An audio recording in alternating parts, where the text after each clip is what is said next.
Hello friends, जय श्री कृष्ण मित्रों, केम छो बधा मजामां छो ने। आज આપણે નવા વિડિયો સાથે હાજર થયા છે।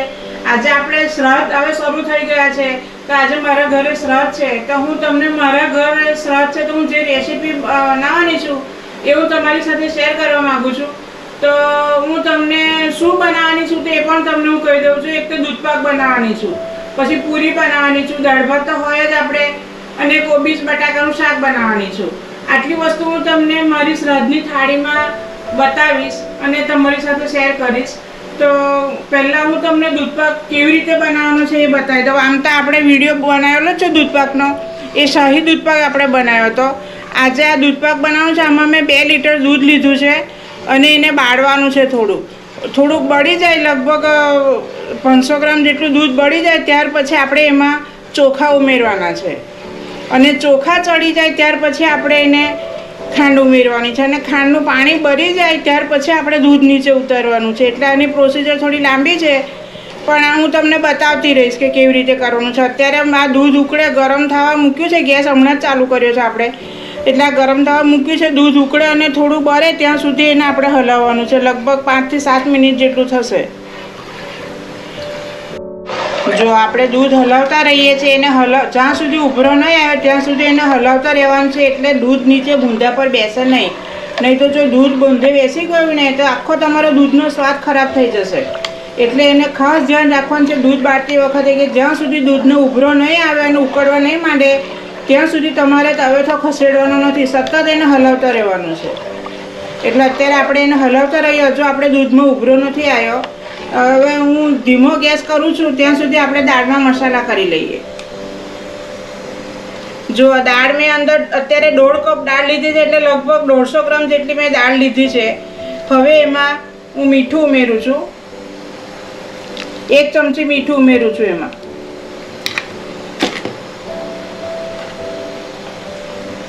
1 ચમચી હળદર પણ ઉમેરું છું।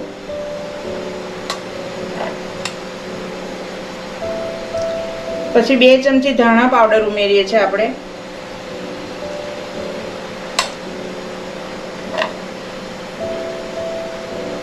1 ચમચી મેથીનો સંભાર ઉમેરીએ છીએ, અને હવે ગોળ ઉમેરી દઈએ। જો આ 1 ચમચી ગોળ અત્યારે ઉમેરું છું, અને બીજો પણ ઉમેરવો પડશે, આટલો નહીં આવી રહે એટલે બીજો પણ આપણે ગોળ ઉમેરીએ। બીજો પણ 1 ચમચી ગોળ ઉમેરું છું।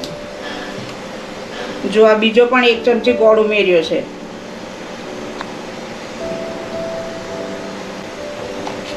હવે એને આપણે મિક્સ કરીને હલાવી લઈએ અને દાળને ઉકળવા દઈએ આપણે। જો આપણું દૂધ હલાવતા રહીએ છીએ, હવે ઉભરો આવવાની તૈયારી છે ત્યાં સુધી આપણે બીજા ગેસ પર આપણે ચોખા મૂકી દઈએ ભાત બનાવવા માટે। જો આમાં અત્યારે મેં લગભગ 500 ગ્રામ જેટલું પાણી ઉમેર્યું છે, અને ચોખા કરવા માટે મેં અત્યારે ગરમ કરવા માટે કુકર મૂકી દીધો છે। હવે પાણી ગરમ થાય ત્યાર પછી આપણે ભાત ઓસાવીશું। જો આપણું પાણી ગરમ થઈ ગયું છે, હવે આપણે એમાં ચોખા ઉમેરી દઈએ। ચોખા મેં 1.5 કપ જેટલા ચોખા લીધા છે, એટલે લગભગ 150 ગ્રામ જેટલા ચોખા છે આપણા।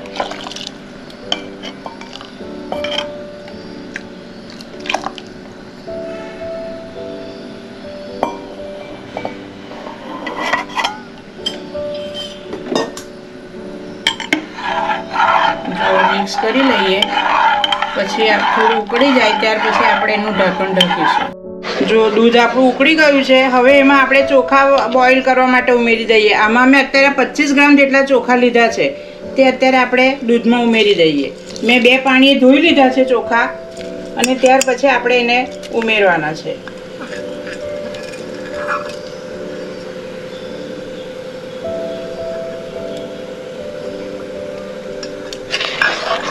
હવે ચોખા ચડે ત્યાં સુધી એને ઉકળવા દેવાનું છે આપણે।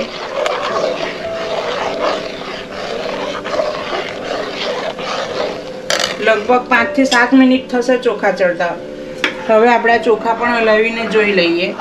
ચોખા સરસ ઉકળવા લાગ્યા છે। હજુ પછી થોડી વાર રહીને આપણે એને બંધ કરીશું, અત્યારે નથી બંધ કરવું। અને દાળ પણ આપણી ઉકળવા આવી ગઈ છે। જો હવે આપણે દાળમાં લીંબુ ઉમેરી દઈએ, 2 મોટી ચમચી જેટલો રસ છે એટલે લીંબુનો રસ આપણે દાળમાં ઉમેરી દઈએ અને હલાવી લઈએ.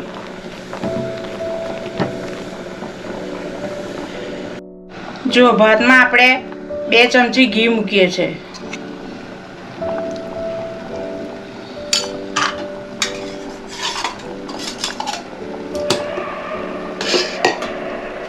અને હવે મિક્સ કરી લઈએ આપણે.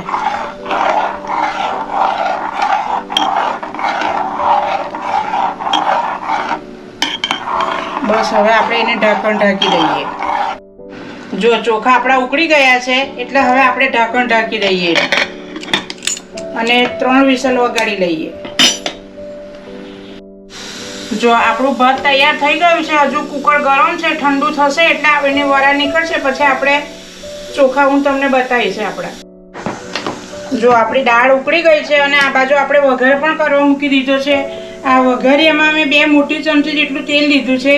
તેલ ગરમ થઈ ગયું છે આપણું એટલે હવે આપણે એમાં રાઈ ઉમેરીએ.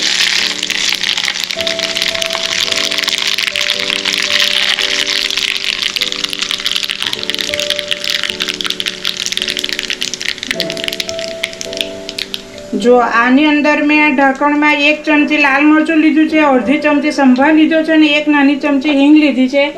એ આપણે હવે આ વઘારમાં ઉમેરવાનું છે.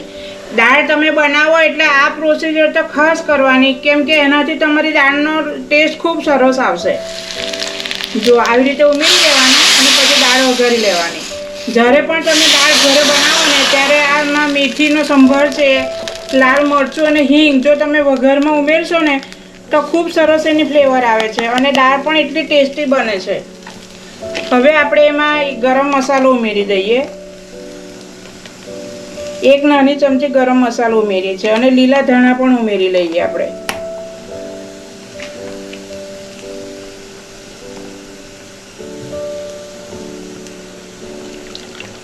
જો એ લગભગ 2 થી 3 ચમચી જેટલા મેં લીલા ધાણા. જો હવે આપણે આ દાળને ઉકળવા મૂકી દઈએ ધીમા તાપે. ધીમા તાપે એને 5 મિનિટ સુધી એને ઉકળવા દેવાની છે. અને હવે આ દૂધ પાકમાં આપણા ચોખા ચડી ગયા છે. હવે એમાં આપણે ખાંડ ઉમેરીશું.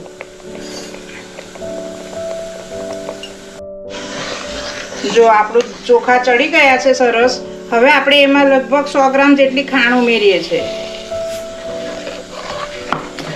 હવે ખાંડ ઓગળે ત્યાં સુધી આપણે ચોખા ચડે ત્યાર પછી જ ખાંડ ઉમેરવાની છે. જો તમે પહેલાં ખાંડ ઉમેરી દેશો ને તો ચોખા બિલકુલ ચડે નહીં અને આપણો દૂધપાક ખરાબ થઈ જશે.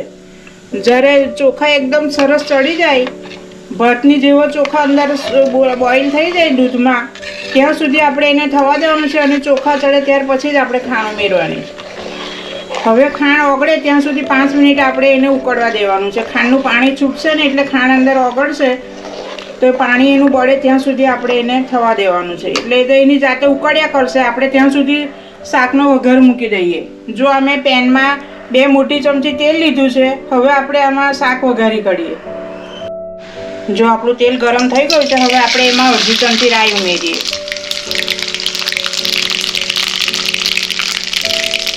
નાની ચમચી અડધી આપણે હિંગ ઉમેરીએ છીએ અને આ લીલા મરચાં મેં 3 નંગ મરચાંના ટુકડા કર્યા છે તે ઉમેરી દઈએ. હવે એમાં આપણે કોબીજ ઉમેરી દઈએ. કોબીજ મેં લગભગ 500 ગ્રામ જેટલી કોબીજ લીધી છે. જો હવે એમાં બટાકા પણ ઉમેરી દઈએ આપણે. મેં 2 મોટા બટાકા સમાર્યા છે અને એની છાલ કાઢી લીધી છે બટાકાની.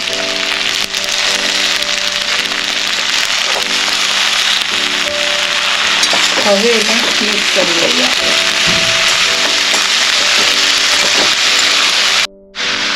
હવે આપણે એને ઢાંકી દઈએ. ઢાંકીને થોડી વાર ચડવા દઈએ. ત્યાર પછી ફરી વચ્ચે વચ્ચે આપણે હલાવતા રહેવાનું છે.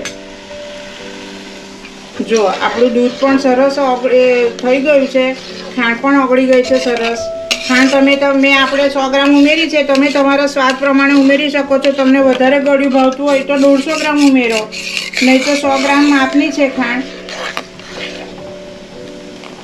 જો આપણું દૂધ સરસ થઈ ગયું છે. હજુ 5 મિનિટ આપણે રહેવા દઈએ ત્યાર પછી આપણે એને ઉતારી લઈશું.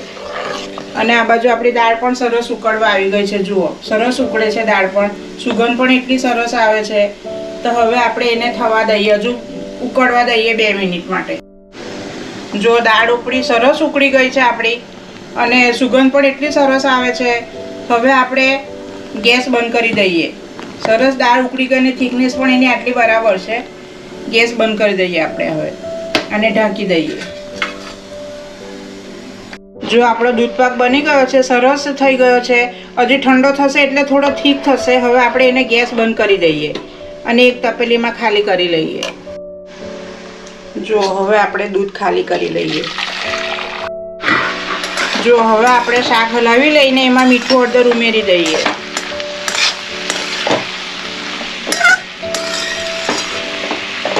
મીઠું હળદર ઉમેરીશું ને તો એનાથી જલ્દી ચડી જશે આપણે.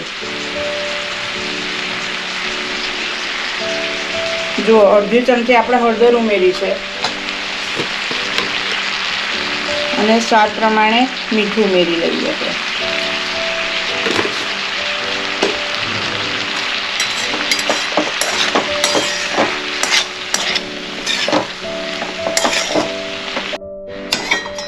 જો આપણે મીઠું હળદર ઉમેરીને હલાવી લીધું છે. હવે ફરી એને ઢાંકીને પાછા 5 મિનિટ માટે એને થવા દઈએ.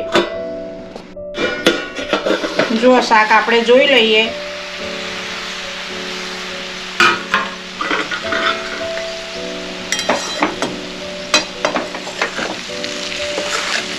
હલાવી લઈએ આપણે. હજુ થોડા બટાકા આપણા કડક લાગે છે, હજુ થોડા બટાકા કાચા છે. હજુ 5 મિનિટ થવા દેવું પડશે. ઢાંકી દઈએ. ઢાંકીને 5 મિનિટ માટે ફરી થવા દઈએ.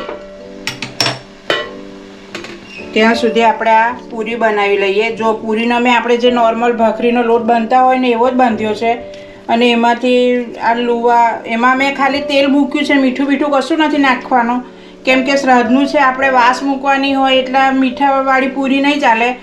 તો મેં એકલું તેલનું મોણ મૂકી ને પાણી રેડીને લોટ નોર્મલ જે આપણે ભાખરીનો બાંધીએ છીએ ને એના જેવો બાંધી દીધો છે. હવે આપણે એના ગુલ્લા બનાવીને એની પૂરી વણી લઈએ.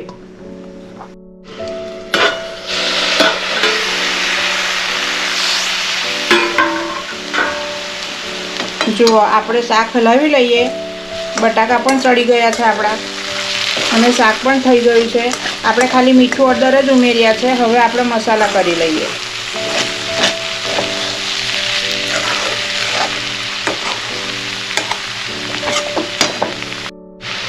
જુઓ હવે આપણે 1 ચમચી ખાંડ ઉમેરીએ છીએ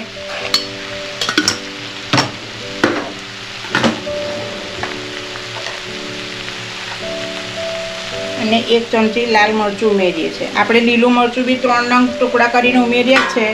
એટલે હવે આમાં બહુ મસાલા બીજા નથી કરવાના, કેમ કે આપણે શ્રાદ્ધમાં ધરાવવાનું છે એટલે એમાં બહુ બધું મિક્સ નહીં કરવાનું આપણે. એટલે અત્યારે સાદું ને સિમ્પલ આપણે બનાવીએ છીએ. જો આપણું શાક તૈયાર થઈ ગયું છે. હવે આપણે ગેસ બંધ કરી દઈએ. મસાલા પણ મિક્સ થઈ ગયા છે, ખાંડ પણ આપણી ઓગળી ગઈ છે. હવે એને આપણે બંધ કરી દઈએ. જો હવે આપણે શાકમાં ધાણા ઉમેરી દઈએ.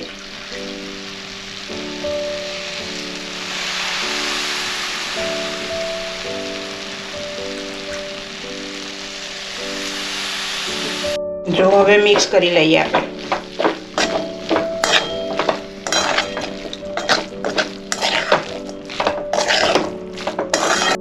જો આપણે ગુલ્લા બનાવી દીધા છે. હવે આપણે એને વણી લઈએ.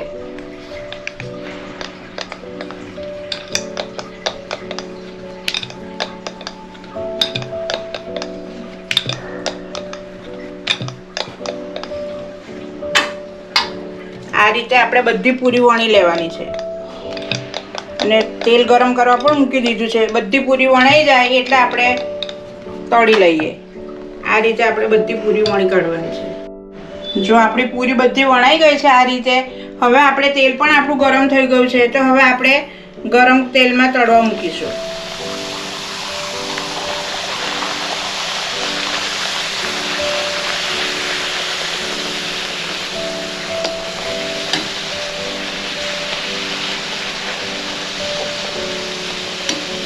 આ રીતે આપણે બધી પૂરી તળી લેવાની છે.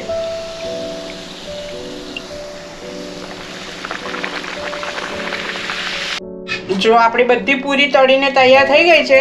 હવે આપણે પાપડ તળી લઈએ. જો હવે પાપડ તળી લઈએ આપણે.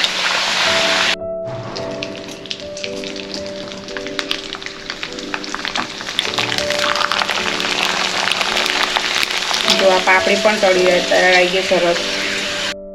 જો હવે આપણે સર્વ કરી લઈએ. મેં વાડકીમાં દાળ મૂકી છે.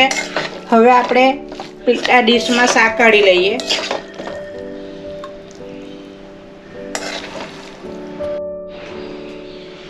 જો આ દૂધ મૂક્યું છે. હવે આપણે પૂરી મૂકી દઈએ. જો હવે આપણે પૂરી મૂકી દઈએ.